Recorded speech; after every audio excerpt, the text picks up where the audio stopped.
पहली चीज तो ये है कि अपने इसमें से कितने क्वेश्चन बनेंगे, तो देखो 7 नंबर का आपका ये चैप्टर है। आपके जो क्वेश्चन बनने वाले हैं वो बनने वाले हैं 5 क्वेश्चन। एक क्वेश्चन बनेगा आपका वस्तुनिष्ठ, 2 क्वेश्चन आपके बनेंगे अति लघुत्तरात्मक 1-1 नंबर के, और 2 ही क्वेश्चन आपके 2-2 नंबर के बनेंगे लघुत्तरात्मक। अति लघुत्तरात्मक में ध्यान रखना है कि भाई 1 नंबर का क्वेश्चन है तो उस हिसाब से आंसर लिख के आना है। क्लियर? चले आगे बढ़े तो 7 नंबर के इस चैप्टर को आज धुआं धुआं करके अपन उड़ा देंगे। देखिए सबसे पहला क्वेश्चन है, वायुमंडल में CO2 गैस कितने प्रतिशत पाई जाती है? 0.002%, 0.003%, 0.03% और 0.004%।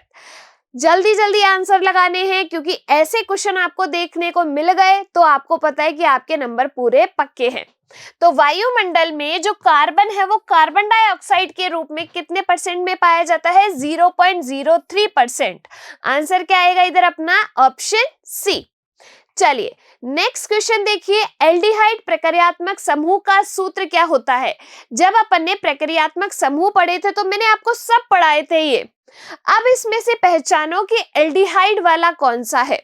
देखिए अपने को पता है, अगर अब मैंने यहाँ पर कार्बन श्रृंखला लिखी है तो मैंने उसको R से व्यक्त कर दिया है। तो अगर इस कार्बन श्रृंखला में OH जुड़ा है तो वो आपका क्या है? अल्कोहल है। अगर यहाँ पर आपके CHO लगा है तो वो आपके एल्डिहाइड है। अगर आपके यहाँ पर COOH लगा है तो वो कार्बोक्सिलिक ग्रुप है, यानी कि कार्बोक्सिलिक अम्ल है। इसके बाद अगर यहाँ पर दोनों साइड आपके कार्बन चेन है तो ये आपके क्या है? कीटोन है। ठीक है? और अगर आपके कोई भी हेलोजन लगा है तो ये हेलो एल्केन है। क्लियर? तो अब देखिए आपसे पूछा है एल्डिहाइड के बारे में, तो ये अपना एल्डिहाइड है RCHO। जब मैं इसको ओपन करके लिखूंगी तो क्या लिख सकती हूँ? कैसे? RCHO इस तरीके से लिख सकती हूँ। तो देख लो यहाँ पर ये क्या है? कीटोन है। ये क्या है? अल्कोहल है। ये कार्बोक्सिलिक ग्रुप है। आंसर क्या आएगा? CHO aldehyde, option D answer आएगा। क्लियर? चले आगे नेक्स्ट क्वेश्चन देखिए, निम्न में से सहसंयोजी यौगिक कौन सा है? सहसंयोजी यौगिक क्या होते हैं आपके? जो कि सहसंयोजी आबंध बनाते हैं, यानी कि अपने इलेक्ट्रॉन को ना तो डोनेट करते हैं ना ही एक्सेप्ट करते हैं, ये अपने इलेक्ट्रॉन की साझेदारी करते हैं, है ना। तो यहाँ पर कार्बन करता है नहीं करता है, तो मेथेन जो है वो अपना क्या है? सहसंयोजी यौगिक है, जिसमें कार्बन और हाइड्रोजन के अणुओं के बीच में क्या होती है? इलेक्ट्रॉन की शेयरिंग होती है। आंसर क्या आएगा इधर अपना? ऑप्शन ए आंसर आएगा। ठीक है, अब आप कहोगे मैम NaCl भी तो हो सकता है। NaCl तो अपना क्या है? आयनिक यौगिक है, जिसमें ये सोडियम जो है अपना इलेक्ट्रॉन डोनेट करता है किसको? क्लोरीन को, और एक आयनिक यौगिक बना लेता है। क्लियर? चलिए अगले क्वेश्चन पे चलते हैं। नंबर 4, मीथेन, इथेन और प्रोपेन किस श्रेणी के सदस्य हैं? समजातीय श्रेणी, बहुलीकरण, अभिजातीय और संघनन। बताइए। देखिए मेथेन है, एथेन है, प्रोपेन है। अपन को पता है कि इनमें सभी में प्रत्यय क्या लग रहा है? एन प्रत्यय लग रहा है, यानी कि ये सभी किससे बिलोंग कर रहे हैं? एल्केन से बिलोंग कर रहे हैं। जब एक ही प्रकार का समूह लगा हो तो उसे अपन क्या कहते हैं? समजातीय श्रेणी कहते नहीं कहते? तो यहाँ पर देखो ये भी एल्केन है, ये भी एल्केन है और ये भी एल्केन है। आंसर क्या आएगा इधर अपना? ऑप्शन ए आंसर आएगा। क्लियर? समझ आ गई बात यहाँ पर? अगर आपसे कह देते मेथेनॉल, एथेनॉल, प्रोपेनॉल, तो भी आपका समजातीय श्रेणी होता, क्योंकि उसमें सभी में क्या है? एल्डिहाइड ग्रुप लगा हुआ होता। क्लियर? चलिए आगे चलते हैं। अगला क्वेश्चन है, निम्न में से कौन एथेनोइक अम्ल का तनु होता है? अब देखिए ऐसे क्वेश्चन थोड़े से घुमा के दे दिए और फिर आपका दिमाग हो जाएगा खराब कि कैसे इसको सॉल्व करें। बिल्कुल आसान सी बात है कि क्वेश्चन को ढंग से पढ़ना है और ढंग से उसके ऑप्शंस देखने हैं। ऐसे में ABCD वाले एक भी प्रश्न उत्तर छोड़ के नहीं आने हैं, चाहे आपको आ रहा है नहीं आ रहा है, तुक्का लगाओ लेकिन करके आने हैं। ठीक है, देखो कौन आपका एथेनोइक अम्ल का तनु होता है। एथेनोइक अम्ल का फॉर्मूला क्या है, सबसे पहले तो ये बताओ। CH3COOH, ये क्या है, अपना एथेनोइक अम्ल है। ठीक है, ओइक प्रत्यय लगा हुआ है, ओइक अम्ल, तो अपने यहाँ पर अपन ने फंक्शनल ग्रुप लगा दिया कार्बोक्सिलिक अम्ल, तो एथेनोइक अम्ल बन गया। हमें पता है इस एथेनोइक अम्ल का 3 से 4% जो विलयन है वो अपना क्या कहलाता है, सिरका कहलाता है, यानी कि विनेगर कहलाता है, जिसका उपयोग अपन चाउमीन बनाने में करते हैं, आपके अचार के परिरक्षण में करते हैं। तो आंसर क्या आएगा इधर अपना, सिरका, ऑप्शन ए। क्लियर। चलिए नेक्स्ट क्वेश्चन है अपना, प्रोपेन का रासायनिक सूत्र क्या है। मैंने आपको बहुत अच्छे से रासायनिक सूत्र से आपके नाम बनाना सिखाया है, नाम से रासायनिक सूत्र बनाना सिखाया है, बहुत अच्छे से अपन ने प्रैक्टिस की और एग्जाम के अंदर इसके क्वेश्चन आते ही आपके पक्का। तो देखो आपको पता है क्या लगा हुआ है, प्रोप एन, तो एन प्रत्यय लगा हुआ है। एन प्रत्यय का मतलब क्या है, यहाँ पर एन प्रत्यय का मतलब है कि ये एल्केन से बिलोंग कर रहा है। ठीक है, यानी कि ये एल्केन है। एल्केन के लिए फॉर्मूला क्या होता है, CnH2n+2। ठीक है, कार्बन की कितनी संख्या है, प्रोप कितने नंबर पे आता है, मैथ एथ प्रोप 3 नंबर पे आता है, तो कार्बन की संख्या है 3। अब 3 से जस्ट डबल करो पहले 6 और 6 में 2 जोड़ दो 8, तो क्या फॉर्मूला आ जाएगा अपना, C3H8 फॉर्मूला निकल के आ जाएगा, आंसर आ जाएगा ऑप्शन बी। ठीक है, देखो ए वाले का क्या नाम रहेगा, मेथेन नाम रहेगा।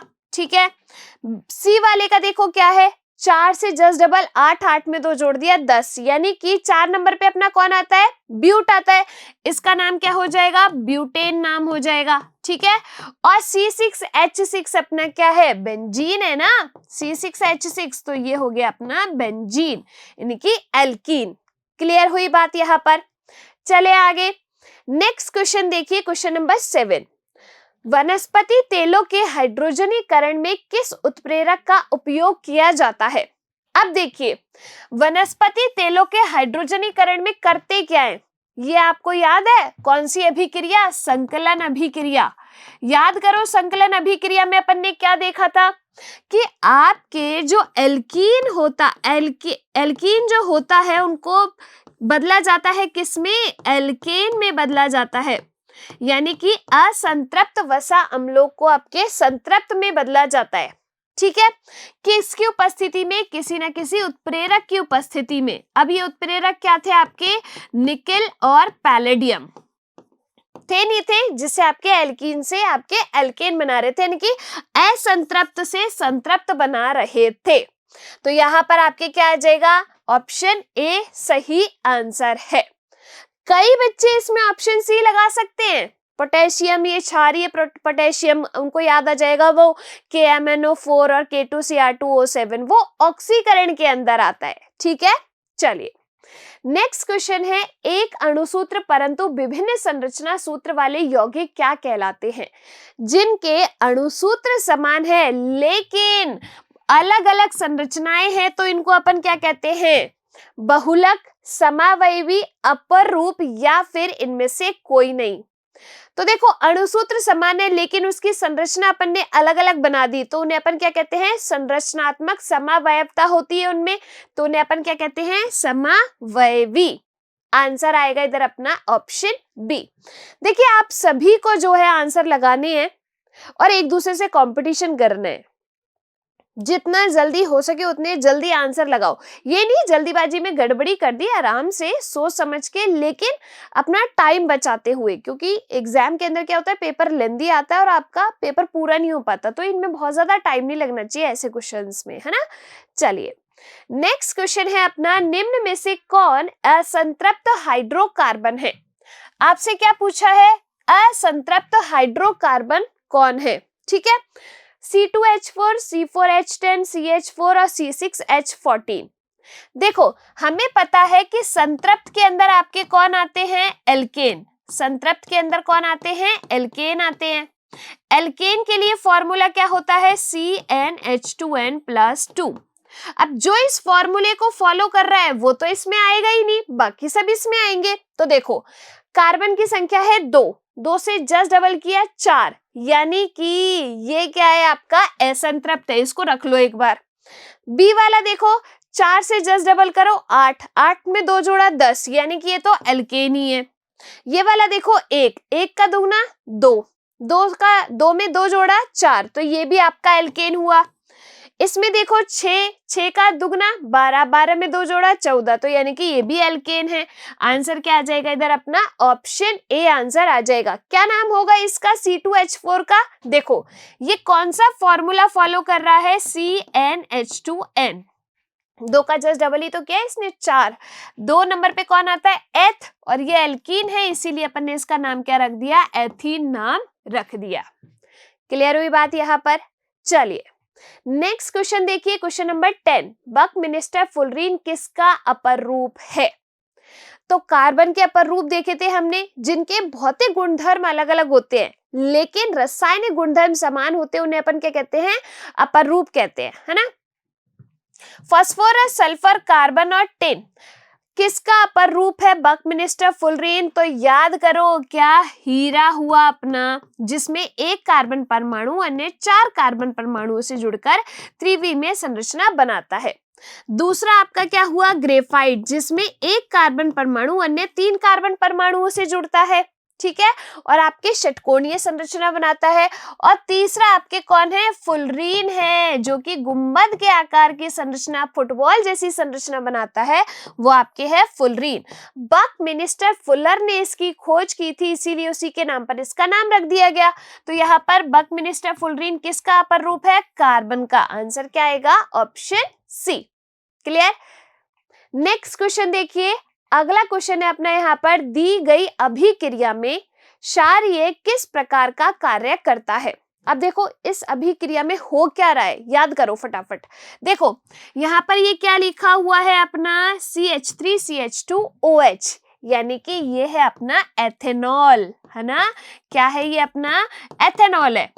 अब इस एथेनॉल से क्या बना दिया है इन्होंने, देखो CH3COOH, यानी कि कार्बोक्सिलिक अम्ल, एथेनोइक अम्ल बना दिया इन्होंने, है ना, एथेनोइक अम्ल। अब जब अपन कार्बनिक यौगिकों के जब रासायनिक गुणधर्म पढ़ते हैं, उनकी कुछ अभिक्रिया पढ़ते हैं, तो उसमें अपन ने दूसरे नंबर की अभिक्रिया देखी थी, ऑक्सीकरण अभिक्रिया, जिसमें एक प्रकार का जो आपका फंक्शनल ग्रुप है वो दूसरे में परिवर्तित हो जाता है, यानी कि अल्कोहल जो है वो आपके क्या बनाता है, कार्बोक्सिलिक अम्ल बनाता है। किसकी उपस्थिति में, किसी ऑक्सीकारक की उपस्थिति में। किसकी उपस्थिति में, ऑक्सीकारक की उपस्थिति में। अब ये ऑक्सीकारक आपके क्या है, तो देखो यहाँ पर क्षारीय लिखा हुआ है, क्षारीय के MnO4 अपन यूज में लेते हैं इसमें, या फिर अम्लीकृत पोटेशियम परमैंगनेट K2Cr2O7, है ना। तो यहाँ पर ये किसका काम करते हैं, ऑक्सीकारक का काम करते हैं। आंसर क्या आएगा, ऑप्शन बी आंसर आएगा। क्लियर हुई बात यहाँ पर? तो ये आपको केवल रिएक्शंस देखनी है कि ये कर क्या रहा है रिएक्शन के अंदर, तभी तो आपको पता चलेगा ये सारी चीजें। नेक्स्ट क्वेश्चन, निम्न में से किस यौगिक में OH प्रक्रियात्मक समूह है? देखो भाई OH प्रक्रियात्मक समूह किसके अंदर है, अपन को पता है OH जब किसी भी उसकी चेन में लग जाता है तो वो आपका क्या हो जाता है, अल्कोहल। क्या है, अल्कोहल। और अल्कोहल में जो प्रत्यय लगता है वो क्या लगता है, ऑल प्रत्यय लगता है। तो अब देख लो किसके अंदर ऑल प्रत्यय लगा हुआ है, ब्यूटेनॉन। तो ये तो क्या है, नॉन तो किसके अंदर लगता है, कीटोन के अंदर लगता है, ठीक है, ब्यूटेनॉल। तो ये क्या है अपना, अल्कोहल है। आंसर आ जाएगा ऑप्शन बी, ठीक है, क्या आ जाएगा, ऑप्शन बी। कीटोन में अपन कैसे लिखते हैं, दोनों साइड कार्बन चेन होती है और ये आपका कीटोन है। अल्कोहल में ये जो है वो आपका अल्कोहल है, ठीक है। चलिए नेक्स्ट क्वेश्चन देखिए, एथेनॉल सोडियम से क्रिया करके 2 उत्पाद बनाता है। अब आपको एथेनॉल की रिएक्शन करनी है किसके साथ, सोडियम के साथ। फटाफट करके देखो, आ जाएगी आप सभी को, मुझे पता है, पढ़िए अपन ने बहुत अच्छे से। आपसे जो क्वेश्चन में कहना है वो कर लो और फिर आपके अपने आप ही आंसर आ जाएंगे। आपने क्या किया, एथेनॉल लिया, पहले एथेनॉल का फॉर्मूला लिखो, CH3CH2OH, ये क्या है आपका एथेनॉल है। क्लियर। सोडियम से क्रिया कर दी इसकी, ये लो सोडियम लगा दिया। अब दो उत्पाद बनेंगे, तो हमें पता है अल्कोहल की जब सोडियम के साथ रिएक्शन कराएंगे तो सोडियम एथॉक्साइड बनता है। क्या बनता है, सोडियम एथॉक्साइड। तो CH3CH2ONA, ये क्या है आपका सोडियम एथॉक्साइड, और साथ के साथ आपके यहाँ पर हाइड्रोजन गैस जो है वो रिलीज होती है। क्लियर। तो ये सोडियम एथॉक्साइड है और ये आपके क्या है, हाइड्रोजन गैस। आंसर क्या आएगा, ऑप्शन सी आंसर अपना यहाँ पर आएगा। क्लियर हुई बात। बस आपने क्या किया, जो रिएक्शन दे रखी थी उसी को कर दिया नीचे, है ना। चलिए नेक्स्ट क्वेश्चन देखिए, कोयले और पेट्रोलियम के अपूर्ण दहन के कारण निम्न में से कौन सी ग्रीन हाउस गैसेस का योगदान है। अब देखो ग्रीन हाउस गैस में मुख्य रूप से अपनी कौन सी गैस है, कार्बन डाइऑक्साइड गैस है, ये हमें पता है ना। लेकिन अब कोयले और पेट्रोलियम के अपूर्ण दहन से कौन सी गैस निकलती है, तो इनके अपूर्ण दहन से जो निकलती है वो आपकी कौन सी है, कार्बन मोनोऑक्साइड है। कौन सी है, कार्बन मोनोऑक्साइड। इसीलिए अपना आंसर क्या आएगा, ऑप्शन सी। अदरवाइज नाइट्रोजन के ऑक्साइड, मीथेन, ये भी हमारी ग्रीन हाउस गैसेज है, लेकिन कोयले और पेट्रोलियम के अपूर्ण दहन से आपकी निकलती है कार्बन मोनोऑक्साइड। आंसर आएगा ऑप्शन सी। नेक्स्ट क्वेश्चन देखिए, एक छात्र एक क्रियाकलाप करता है, भाई कुछ कर रहा है वो एक्सपेरिमेंट, जहां वह ऑक्सीजन की उपस्थिति में मीथेन को जलाता है। उसने क्या किया, मीथेन लिया, ये लियो अपन ने मीथेन ले लिया, ऑक्सीजन की उपस्थिति में इसको जला दिया, तो क्या बनने की संभावना है। अब देखो क्या बनेगा, जब मीथेन को जलाया है तो भाई कुछ तो बनेगा। तो देखो यहाँ पर ये इसकी उपस्थिति में जल के कार्बन डाइऑक्साइड और जल का निर्माण करता है। किसका, कार्बन डाइऑक्साइड और जल। तो अपने यहाँ पर क्या बनेगा, कार्बन डाइऑक्साइड और जल। ऑप्शन सी आंसर आ जाएगा। क्लियर हुई बात यहाँ पर। और यही वस्तुनिष्ठ में आपका लास्ट प्रश्न है ये, है ना। फिर मैं आपसे पूछने वाली हूँ कि 16 में से किसके कितने नंबर आए हैं। इस क्वेश्चन का आंसर लगा के पहले मुझे ये बता देना किसके कितने नंबर आए हैं 16 में से, ठीक है ना। एक एक नंबर के आपका ये क्वेश्चन था। देखिए यौगिक CH3CH2CHO का नाम बताना है। आपने क्या देखना है कि पहले तो फंक्शनल ग्रुप कौन सा जुड़ा है, प्रक्रियात्मक समूह कौन सा जुड़ा है। CHO है यानी कि एल्डिहाइड है। एल्डिहाइड होता है तो क्या प्रत्यय लगता है, लगता है एल प्रत्यय लगता है। पहली चीज तो ये याद कर ली हमने। अब कितने कार्बन है देख लो, 1 2 3, 3 कार्बन है। मैथ एथ प्रोप, प्रोप में एल प्रत्यय लगाएंगे तो अपना प्रोपेनॉल बन जाएगा ना। आंसर क्या आ जाएगा, ऑप्शन ए आंसर आ जाएगा। नॉन तो कब बनता, जब आपका कीटोन समूह लगा हुआ होता। कौन सा, कीटोन समूह लगा होता। इथेनॉल तो होता ही आपके क्या है, CH3CH2OH, ये आपका इथेनॉल है, ठीक है। इथेनॉल और एथेनॉल दोनों एक ही चीज है, बस यहाँ पे अलग अलग करके लिख दिया इनको। तो अपना आंसर क्या आएगा, ऑप्शन ए आंसर आएगा। अब मुझे बताइए किसके कितने नंबर आए हैं 16 में से। अब अपन जो करने वाले हैं, 2 क्वेश्चन आपके अति लघुत्रात्मक आएंगे, इसमें से एक एक नंबर के। अब 12 क्वेश्चन अपन अति लघुत्रात्मक करेंगे। तो 16 में से कितने नंबर आपके आए हैं ये आप एनालिसिस कर लो पहले, है ना, कि मैम 16 में से हमारे जो है इतने नंबर आए हैं। बताइए फटाफट से सारे कमेंट करके कितने कितने नंबर आए हैं।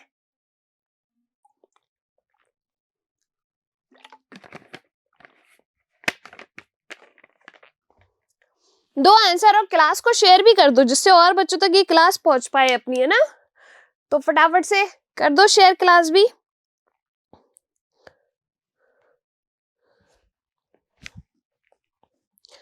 चलिए 16 में से भैया, हाँ किसी के तो 16 में 16 आए हैं, किसी के 15 आ रहे हैं, किसी के 14 आ रहे हैं। चलो अब अपन स्टार्ट करते हैं यहाँ से क्या, अति लघुत्रात्मक प्रश्न। एक एक नंबर के आपके प्रश्न है, तो उसी हिसाब से आपको इनके उत्तर लिखने हैं ना। देखो क्वेश्चन इतने बड़े बड़े देख के डरना नहीं है, बहुत उसकी आसान सी लैंग्वेज समझना और आपको उत्तर आ जाएगा, है ना। देखो एक उदासीन यौगिक है जिसका नाम रख दिया है ए। क्या यौगिक है? C3H6O2। मैं यहाँ पर इसका फॉर्मूला लिख लेती हूँ, C3H6O2। चींटी के डंक में उपस्थित अम्ल तथा आयोडीन के टिंचर बनाने में प्रयुक्त अल्कोहल की अभिक्रिया से बनता है। यौगिक बी और सी की पहचान कीजिए। अब ये जो आपका ए बन रहा है वो बी और सी से बन रहा है। अब बी में इसने क्या कहा है कि चींटी के डंक में उपस्थित अम्ल, तो तुम तो सीधे ही लिख दो ना, क्या चींटी के डंक में कौन सा अम्ल उपस्थित होता है? तो याद करो, चींटी के डंक में उपस्थित अम्ल जो होता है वो होता है आपका मेथेनोइक अम्ल। तो आपने तो बी वाले का डायरेक्ट आंसर लिख दिया, मेथेनोइक अम्ल। आपको ए पर दिमाग लगाने की जरूरत ही नहीं थी। फिर आपसे पूछा है कि तथा आयोडीन के टिंचर बनाने में प्रयुक्त अल्कोहल सी। तो सी, आयोडीन का टिंचर बनाने में कौन सा अल्कोहल प्रयुक्त होता है? याद करो, इथेनॉल। तो सी में अपना क्या आ जाएगा? एथेनॉल या इथेनॉल यूज होता है, नहीं होता है, जिसका फॉर्मूला आपका क्या होता है? C2H5OH होता है। तो ये यूज होता है। तो बी आपका मेथेनोइक अम्ल हो गया और सी आपका एथेनॉल हो गया। तो आपको तो ए वाले यौगिक की दिमाग लगाने की जरूरत ही नहीं थी, है ना? चलिए, तो ऐसे क्वेश्चन आपको यहाँ पर सॉल्व करने हैं। क्वेश्चन नंबर 2 देखो, ब्यूटेनॉन अणु की संरचना बनानी है। फॉर्मूला दिया हुआ है, देखो तुमको कितना बढ़िया। आपने क्या करना है, सीधा सीधा इसकी संरचना बना दो। CH3, तो ये लो C, ये लो H3, ये 3 H हो गए। फिर उसके बाद CO, ये लो CO हो गया। फिर आप लो C2H5, तो C2H5, 2 H ये रहे और 3 H ये रहे। क्योंकि कार्बन की संयोजकता कितनी होती है? 4 होती है। हर एक कार्बन की अपन ने 4 संयोजकता पूरी कर दी। इसकी देखो 4 हो गई, इसकी देखो 1 2 और 2 ये रही 4, इसकी भी 4 हो गई, इसकी भी 4 हो गई। तो क्या ये ब्यूटेनॉन की स्ट्रक्चर बनी? नहीं बनी? मैंने आपको सब सिखाई है, बहुत अच्छे से अपन ने एक एक संरचना यहाँ पर पढ़ पढ़ के अच्छे से किया है इसको, है ना? चलिए नेक्स्ट क्वेश्चन देखिए। अब आप कहेंगे कि इतना बड़ा क्वेश्चन है, 1 नंबर का, कैसे करेंगे इसको? पूरा क्वेश्चन तो पढ़ो भाई। कुछ नहीं कह रहा, बस आपको घुमा रहा है। क्या? एक गोबर गैस संयंत्र या बायोगैस संयंत्र विशेष रूप से ग्रामीण क्षेत्रों में उपयोगी है। क्योंकि इससे बायोगैस बनती है, क्योंकि यह बायोमास यानी कि गोबर का, गाय का गोबर, मानव अपशिष्ट आदि को बायोगैस में परिवर्तित करता है। जिसका मुख्य घटक क्या है? मेथेन। मेथेन का फॉर्मूला क्या होता है? CH4। एक संतृप्त हाइड्रोकार्बन है, ये हमें पता है, ये संतृप्त हाइड्रोकार्बन है। संतृप्त हाइड्रोकार्बन के अंदर आपके क्या आते हैं? एल्केन आते हैं। क्लियर हुई बात? यहाँ पर किसी एक संतृप्त हाइड्रोकार्बन का सूत्र लिखना है। अरे भाई ये लो, एक क्या, हम तो 2-3 लिख देंगे, तुम कहो तो सही। ये लो मेथेन, दूसरा लो एथेन। एथेन का क्या हो जाएगा? देखो वही आप फॉर्मूला लगाओ, CnH2n+2 वाला। एथ में कितने कार्बन? 2, तो C2, 2 का दुगुना 4, 4 में 2 जोड़ा 6, तो C2H6 हो जाएगा एथेन। तो आराम से आप इसमें लिख के आ सकते हो संतृप्त हाइड्रोकार्बन का नाम और फॉर्मूला, है ना? ये 3 फॉर्मूले मैंने आपको बताए थे। एल्केन में CnH2n+2, एल्कीन में CnH2n और एल्काइन में CnH2n-2। ठीक है, ये 3 याद रखने। चलिए नेक्स्ट क्वेश्चन देखिए। अब आप कहेंगे कि मैम इतना बड़ा क्वेश्चन है ये, फिर से बहुत इजी सा क्वेश्चन है। देखो तुम, ऋतु परिवर्तन के समय राघव बीमार पड़ गया, भाई साहब हो गई उसको सर्दी जुकाम। प्रत्येक वर्ष उसे खांसी और सीने में जकड़न की समस्या होती थी। डॉक्टर ने खांसी की दवाई के साथ कुछ उसको प्रतिजीवी लिख दी। ठीक है भाई। उसके दोस्त ने उसे बताया कि खांसी की दवाई के अवयवों में एक यौगिक ए है। तो भाई यौगिक जो है वो ए है, जो सभी मादक पेय का सक्रिय घटक है, यानी कि मादक पेय पदार्थों में यूज हो रहा है ये वाला है। और इसका आयोडीन के टिंचर जैसी दवाओं में भी उपयोग किया जाता है। तो आयोडीन के टिंचर बनाने में किसका यूज हो रहा है? याद करो फटाफट से। रासायनिक पदार्थ ए की पहचान कीजिए। क्या होता है जब ए सोडियम के साथ अभिक्रिया करता है? 2 चीजें इसने पूछी है। क्या क्या? तो देखो, इसने कहा है कि सबसे पहले तो आपको रासायनिक जो यौगिक है ए, उसकी पहचान करनी है। तो टिंचर आयोडीन में किसका यूज होता है? याद करो, एथेनॉल का। किसका? एथेनॉल का यूज होता है। एथेनॉल का फॉर्मूला लिखो क्या? C2H5OH। ठीक है, ये अपना एथेनॉल यौगिक की पहचान हो गई। अब इसकी सोडियम के साथ अभिक्रिया करवानी है, तो अभी एक क्वेश्चन में किया तो था अपन ने, एथेनॉल लिया C2H5OH, सोडियम के साथ रिएक्शन करवा दी, तो क्या बना था, सोडियम एथॉक्साइड बना था ना, C2H5ONA। ये क्या है, सोडियम एथॉक्साइड यहाँ पर आपका बना था। ठीक है, लिख दी भाई, इसमें क्या बड़ी बात थी, इतना बड़ा क्वेश्चन दे दिया, इतनी सी बात करनी थी, सिंपल। चलिए नेक्स्ट क्वेश्चन देखिए, स्वस्थ रहने के लिए खाना पकाने के लिए कौन से तेल का चयन करना चाहिए। देखो, स्वस्थ रहने के लिए और खाना पकाने के लिए मैंने आपको बताया था एक कौन सी अभिक्रिया के अंदर, संकलन अभिक्रिया के अंदर, जिसमें हमने क्या किया था, असंतृप्त हाइड्रोकार्बन्स को संतृप्त हाइड्रोकार्बन्स में परिवर्तित किया था, है ना। लेकिन तब मैंने आपको ये भी कहा था कि असंतृप्त वसा जो आपके वानस्पतिक तेल है उनका यूज करना चाहिए, तो यहाँ पर असंतृप्त वसा तेलों का यूज करना चाहिए, जिन्हें अपन क्या कहते हैं, वानस्पतिक तेल कहा जाता है। वानस्पतिक तेल आपके क्या हैं, वेजिटेटिव ऑयल, असंतृप्त वसा तेल, असंतृप्त वसा युक्त तेल, ठीक है, इनका यूज करना चाहिए। चलिए नेक्स्ट क्वेश्चन पे चलते हैं। एक एल्केन और बी एक एल्काइन में प्रत्येक कार्बन परमाणु की संयोजकता बतानी है। एल्केन और एल्काइन तुम कुछ भी बना लो, एल्केन बना लो, एल्कीन बना लो, एल्काइन बना लो, और किसी दूसरे ग्रुप में कार्बन जोड़ दो, क्या कार्बन की संयोजकता चेंज होती है क्या, बताओ। नहीं होती ना कार्बन की संयोजकता चेंज। कार्बन की संयोजकता तो 4 होती है और वो 4 ही रहेगी किसी के भी अंदर, तो संयोजकता कितनी होगी, 4। ठीक है, ये नहीं बदलेगी। इसीलिए कार्बन क्या करता है, सहसंयोजी आबंध बनाता है, 4 इलेक्ट्रॉन्स की शेयरिंग करता है। चलिए नेक्स्ट क्वेश्चन देखिए, एक चक्रीय असंतृप्त कार्बनिक यौगिक का आपको नाम लिखना है। किसका, एक असंतृप्त, पहली चीज तो उसने क्या कहा है, असंतृप्त, यानी कि एल्कीन और एल्काइन से बनेगा। चक्रीय बनाना है, यानी कि अपन को एक सीधी श्रृंखला वाली नहीं बनानी, चक्रीय बनाना है। ठीक है, तो देखो साइक्लिक स्ट्रक्चर के अंदर, तो ये जो है वो आपका क्या है, बेंजीन है, जिसमें ये 3 क्या होते हैं, आपके डबल बॉन्ड होते हैं। इसका फॉर्मूला क्या होता है, C6H6, तो इसका नाम लिख दिया अपन ने क्या, बेंजीन। ये क्या है आपका, बेंजीन। क्या कोई टफ बात थी क्या, बस उसने बात घुमा के कह दी है, और हमको घूमी हुई बातें ज्यादा पसंद आती है ना। चलो नेक्स्ट क्वेश्चन देखिए, क्रियात्मक समूह Cl वाले समजात श्रेणी के पहले 2 सदस्यों का अणुसूत्र लिखना है।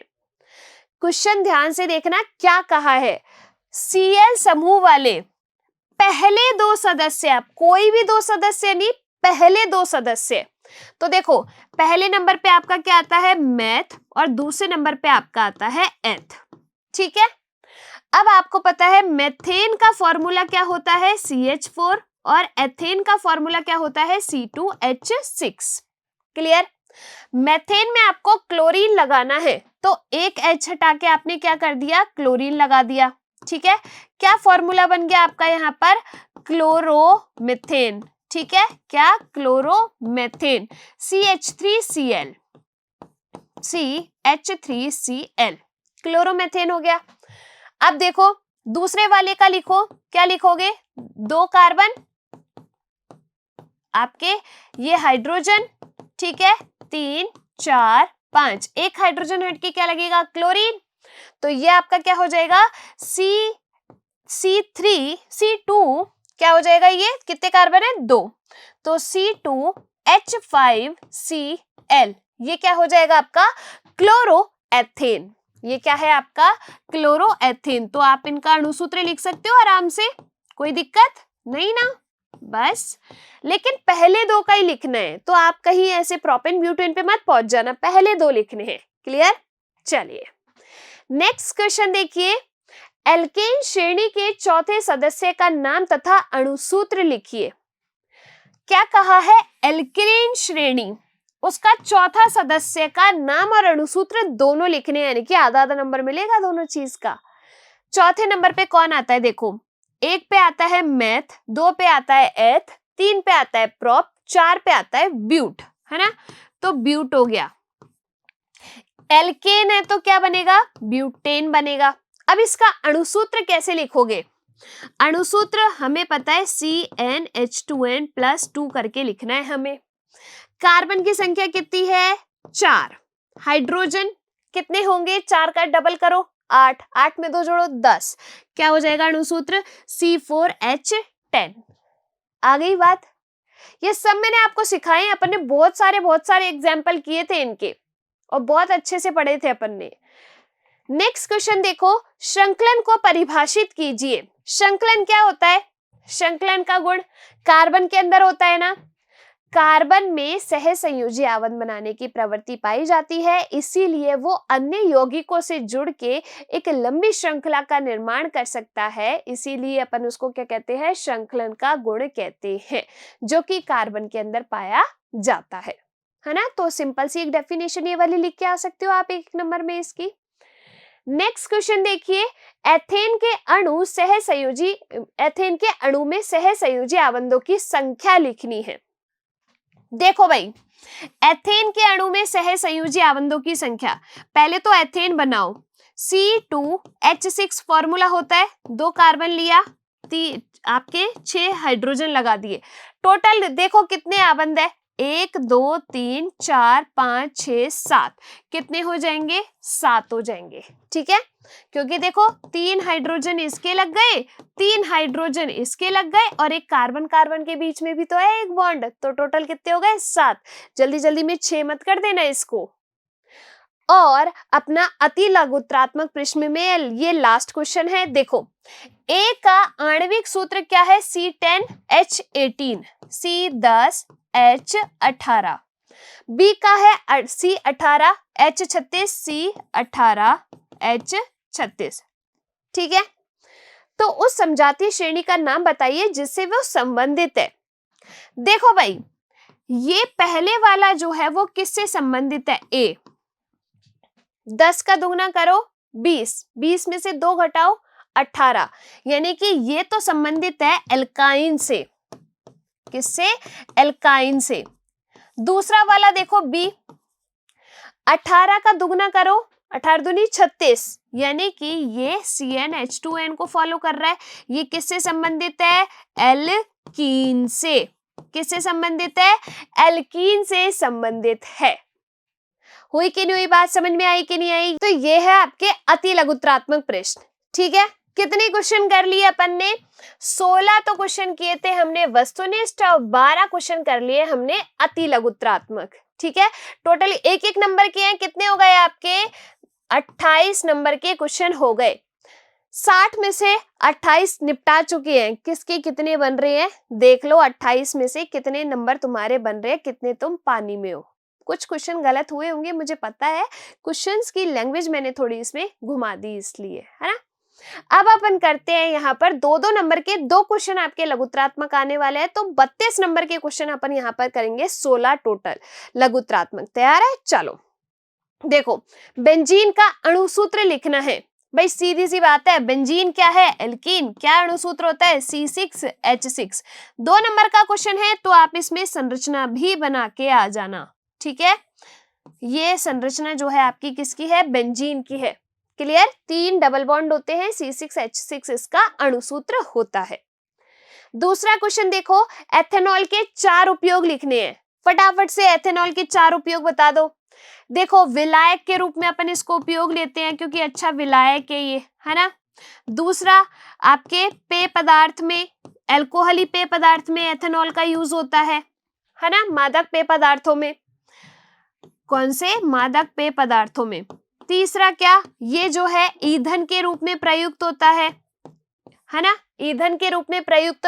और चौथा, टिंचर, आयोडीन, कफ सिरप, तभी तो आपको कफ सिरप पीने के बाद नींद आती है क्योंकि उसमें थोड़ा सा क्या होता है, एथेनॉल होता है।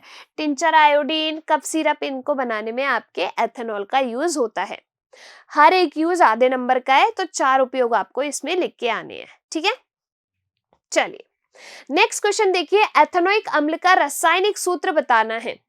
क्या है, एथेनोइक अम्ल है, ओइक प्रत्यय लगा हुआ है और एथ के पीछे लगा हुआ है तो 2 कार्बन और COOH होगा अपने पास। तो एथेनोइक अम्ल का फॉर्मूला क्या हो जाएगा? CH3COOH। ठीक है, आप इसको ऐसे भी बना सकते हो CH3। ठीक है, CH3COOH, इस टाइप से भी आप इसको बना के आ सकते हो। क्लियर हुई बात यहाँ पर? चलिए नेक्स्ट क्वेश्चन देखिए, असंतृप्त यौगिकों के 2 उदाहरण लिखने हैं। किसके? असंतृप्त यौगिकों के 2 उदाहरण लिख दो ना भाई। क्या है आपके? एल्कीन और एल्काइन से लिखना है तो मैंने लिख दिया, मान लो 2 उदाहरण, एथीन हो गया और प्रोपीन हो गया। आप इनके साथ इनके फॉर्मूले भी लिख के आ सकते हो। देखो CnH2n तो C2H4 एथीन का हो गया, प्रोपीन का क्या हो जाएगा? C3H6 प्रोपीन का हो जाएगा। ठीक है, चलिए नेक्स्ट क्वेश्चन देखिए, 2 ऑक्सीकारक के उदाहरण उनके रासायनिक सूत्र समेत लिखने हैं। ऑक्सीकारक याद करो, ऑक्सीकरण अभिक्रिया में अल्कोहल को कार्बोक्सिलिक अम्ल में बदला था। किसकी उपस्थिति में? तो क्षारीय KMNO4 पोटेशियम परमैंगनेट और अम्लीकृत पोटेशियम डाइक्रोमेट यानी कि K2Cr2O7। ठीक है, चलिए नेक्स्ट देखिए अपना क्वेश्चन नंबर 6, प्रोपेनॉन का रासायनिक संरचना सहित लिखना है। क्या आपको? रासायनिक सूत्र संरचना सहित। प्रोपेनॉन है यानी कि कीटोन समूह लगा हुआ है। पहले तो प्रोप कितने नंबर पे आता है? 3, तो कार्बन की संख्या होगी 3। ऑन प्रत्यय लगा हुआ है तो कीटोन है, तो आपके ये समूह रहेगा। ये क्या है? आपके कीटोन। अब आपको यहाँ पर इसका रासायनिक सूत्र और संरचना लिख दो। तो देखो आपको पता है 3 कार्बन है तो 1 कार्बन 2 कार्बन और ये 3 कार्बन हो गए। संयोजकता पूरी कर दो, 1H 1H 1H। इसकी तो पूरी है, इसकी कर दो H H H। ठीक है, क्या बन जाएगा फॉर्मूला इसका? देखो कितने कार्बन? 3। हाइड्रोजन कितने? 1 2 3 4 5 6 C3H6। ठीक है, और क्या? O। ये हो जाएगा इसका फॉर्मूला। देखो 3 कार्बन 6 हाइड्रोजन और 1 ऑक्सीजन। क्लियर? चलिए नेक्स्ट क्वेश्चन है, संतृप्त यौगिक व असंतृप्त यौगिक क्या होते हैं? संतृप्त यौगिक क्या होते हैं? जिनमें कार्बन कार्बन के मध्य आपके क्या पाया जाता है? एकल आबंध पाया जाता है, वो आपके संतृप्त यौगिक होते हैं। असंतृप्त यौगिक कौन से होते हैं? जिनमें कार्बन कार्बन के मध्य या तो द्वि आबंध हो या फिर आपके क्या हो? त्रिआबंध हो। उन्हें अपन कहते हैं क्या? यहाँ पर असंतृप्त यौगिक, जैसे कि एल्कीन और एल्काइन। क्लियर हुई बात? चलिए नेक्स्ट क्वेश्चन है, साबुन व अपमार्जक में कोई 2 अंतर लिखने हैं। देखो साबुन कठोर जल में झाग नहीं देता, जबकि अपमार्जक कठोर जल के अंदर भी झाग देता है। साबुन जो है वो सोडियम लंबी श्रृंखला वाले कार्बोक्सिलिक अम्लों के सोडियम और पोटेशियम लवण होते हैं, जबकि अपमार्जक जो है वो लंबी श्रृंखला वाले कार्बोक्सिलिक अम्लों के अमोनियम और सल्फोनेट लवण होते हैं। क्लियर? तो ये इनके बीच में 2 अंतर।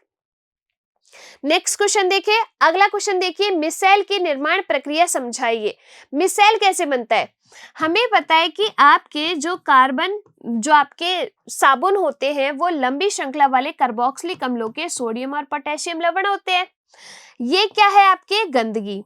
ठीक है, ये चिकनाई है। अब इस साबुन के 2 भाग होते हैं, एक तो है ये हेड होता है और ये टेल होता है। ये आयनित भाग होता है। ठीक है, ये जो पूंछ है वो तो गंदगी के साथ रिएक्ट करती है और आयनित भाग जल के साथ रिएक्ट करता है और इस प्रकार से मिसेल की संरचना का निर्माण करता है। ठीक है, ये इस प्रकार से आपकी क्या बनती है? मिसेल बन जाता है और ये गंदगी को बाहर खींचते हैं। जो पूंछ होती है वो आपके क्या होती है? हाइड्रोफोबिक होती है, यानी कि जल विरागी, और जो आपके यहाँ पर सिर होता है वो आपके जल रागी होता है, हाइड्रोफिलिक, और ये मिसेल की संरचना यहाँ पर बनती है। क्लियर? चलिए next question, glacial acetic acid किसे कहा जाता है? देखो ग्लेशियल एसिटिक एसिड जो है वो आपकी किसको कहा जाता है? एथेनोइक एसिड को कहा जाता है। है ना। एथेनॉइक अम्ल को कहा जाता है क्योंकि शीत ऋतु में जम जाता है, इसीलिए अपन इसको ग्लेशियल एसिटिक एसिड कहते हैं। नेक्स्ट क्वेश्चन है, क्या होता है जब परख नली में लिए गए गर्म प्रोपाइल अल्कोहल यानी कि प्रोपेनॉल, प्रोपेनॉल का फॉर्मूला लिख लो, CH3CH2CH2OH, ये क्या है आपका प्रोपेनॉल, में बूंद बूंद करके 5% क्षारीय पोटेशियम परमैंगनेट घोल डाला जाता है। क्या पोटेशियम परमैंगनेट KMnO4 अपन ने इसमें डाला, रासायनिक समीकरण की सहायता से समझाइए। तो हमें पता है कि यहाँ पर क्षारीय पोटेशियम परमैंगनेट डालेंगे तो ये किस में बनेगा, प्रोपेनोइक एसिड बन जाएगा। अल्कोहल किसमें, कार्बोक्सिलिक अम्ल में चेंज होता है, तो CH3CH2COOH, ये क्या हो गया, प्रोपेनोइक अम्ल हो गया। ठीक है, ये इसमें परिवर्तित हो जाता है। क्लियर। चलिए, ये कौन सी अभिक्रिया है अपनी, ऑक्सीकरण अभिक्रिया। नेक्स्ट क्वेश्चन देखिए, 4 कार्बनिक यौगिकों के सूत्र नीचे दिए हैं, तो आपको 2 क्वेश्चन के आंसर देने हैं। इनमें से कौन सा यौगिक ABCD एक संतृप्त हाइड्रोकार्बन है। संतृप्त के अंदर क्या आएगा, एल्केन। तो देखो कौन एल्केन है, C2H4, 2 का जस्ट डबल, ये तो एल्कीन है। ये कार्बोक्सिलिक अम्ल है, ये आपका ये अल्कोहल है। C2H6, 2 का दुगना 4, 4 में 2 जोड़ा 6, तो ये आपका संतृप्त हाइड्रोकार्बन है, यानी कि इसका आंसर क्या आएगा, D। कौन, C2H6, ये क्या है आपका एथेन। ठीक है। दूसरा क्वेश्चन देखो, कार्बनिक अम्ल की पहचान करें और इसका संरचनात्मक सूत्र बताएं। तो कार्बनिक अम्ल कौन सा है आपका, ये तो अल्कोहल है, ये आपका एल्कीन है और ये आपका एल्केन है। तो कार्बनिक अम्ल कौन सा है, B, CH3COOH। इसका संरचनात्मक सूत्र लिख दिया अपन ने, CH3COOH। संरचना बना दो इसकी, क्या करना है, लो 1 कार्बन 3 हाइड्रोजन, 1 कार्बन OOH। ठीक है, ये आपका क्या है, यहाँ पर आपके एथेनोइक एसिड है। क्लियर। चलिए नेक्स्ट क्वेश्चन देखिए, निम्नलिखित यौगिकों के नाम लिखने हैं सिर्फ। मैंने आपको नामकरण बहुत अच्छे से सिखाया है, आपको बस वही लिखना है। देखो आपके कितने कार्बन हैं, पहले तो देख लो, 1 2 3 4 5 6 7, 7 नंबर पे क्या आता है, meth, eth, prop, but, pent, hex, hept. तो हेप्ट है पहली बात तो ये है ना। अब देखो प्रक्रियात्मक समूह क्या लिख रहा है, CHO, लग रहा है नहीं लग रहा है, CHO एल्डिहाइड है, यानी कि हेप्टेनेल हो जाएगा। क्या हो जाएगा इसका नाम, हेप्टेनेल। ठीक है। इसमें देखो प्रक्रियात्मक समूह OH लगा हुआ है, ऑल प्रत्यय लगेगा। ठीक है, 1 2 3 4 5, 5 है तो पेंट, तो पेंटेनॉल। Clear, pentanol. आ गई बात समझ में। चलिए नेक्स्ट क्वेश्चन देखिए, निम्नलिखित यौगिकों में उपस्थित प्रक्रियात्मक समूहों के नाम लिखने हैं। हर एक क्वेश्चन आपका आधा नंबर का है इसमें। देखो प्रक्रियात्मक समूह के नाम लिखने हैं, इसमें अपन को R दिख रहा है, CO दिख रहा है, फिर पूरा R दिख रहा है। तो देखो RCOR, ये क्या है आपका, ये है कीटोन। तो इसमें जो है वो आपका हो जाएगा कीटोन प्रक्रियात्मक समूह। दूसरे वाले में देखो COOH लगा हुआ है, तो ये आपका क्या हो जाएगा, कार्बोक्सिलिक अम्ल। क्या हो जाएगा, कार्बोक्सिलिक अम्ल हो जाएगा। ठीक है भाई। थर्ड वाले में देखो CH3 CH2 CH2 CH2 और CHO, तो CHO लगा है, यानी कि ये क्या हो जाएगा, एल्डिहाइड। अब समझ आ रहा है कि मैंने क्यों इतने नामकरण सिखाए थे आपको, है ना।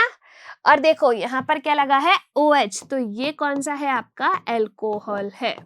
ठीक है, ये है आपका अल्कोहल। ठीक है। चलिए सेकेंड लास्ट क्वेश्चन है, इसके बाद एक और क्वेश्चन होगा और अपना क्लास कंप्लीट हो जाएगी। देखिए एथेनॉल की सोडियम से अभिक्रिया करने पर एक गैस उत्पन्न होती है, एथेनॉल लो, C2H5OH। सोडियम के साथ अभिक्रिया करने पर एक गैस उत्पन्न होती है। तो पहले तो इसका सोडियम एथॉक्साइड बना दो, C2H5ONa। ये क्या है? Sodium ethoxide. कौन सी गैस निकलती है? Hydrogen gas. उत्पन्न गैस का नाम लिखो, हाइड्रोजन हो गई, तथा इसमें प्रयुक्त अभिक्रिया का संतुलित रासायनिक समीकरण लिखना है। अब इसको आपको क्या करना है? संतुलित करना है ना?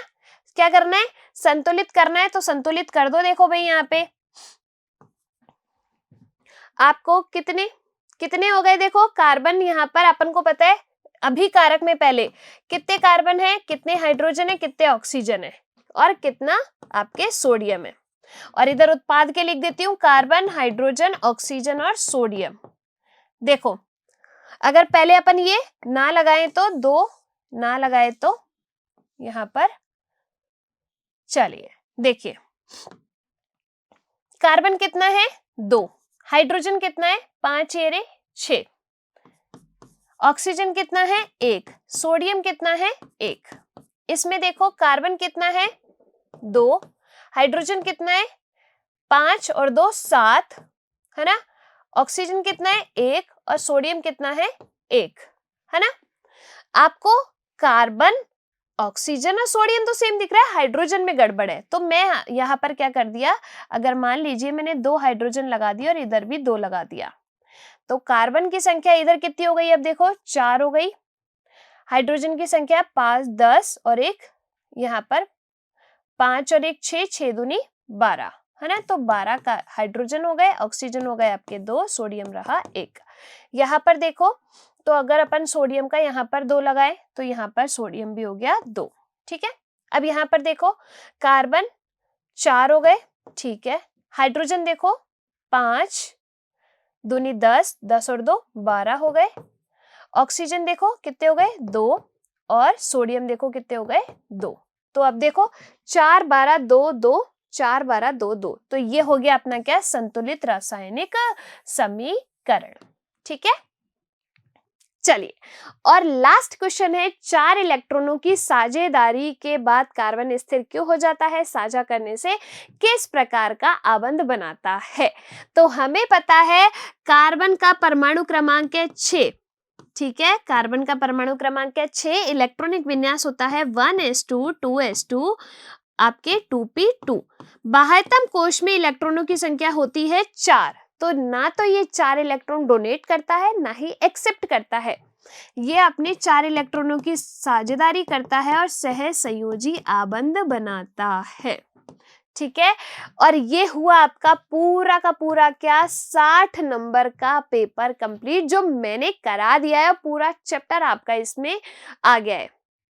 बात आई समझ में? किस प्रकार के क्वेश्चन एग्जाम के अंदर बनने वाले हैं? पूरा चैप्टर रिवाइज हो गया। किसके कितने नंबर आए ये कमेंट सेक्शन के अंदर आप लिख दीजिए, ठीक है।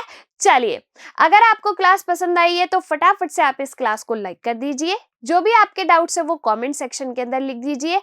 हम मिलेंगे मंडे की क्लास में चैप्टर नंबर 5 के क्वेश्चंस के साथ। तैयारी बढ़िया रखिए। चलिए तब तक के लिए आप लोग खुश रहिए, स्वस्थ रहिए। धन्यवाद।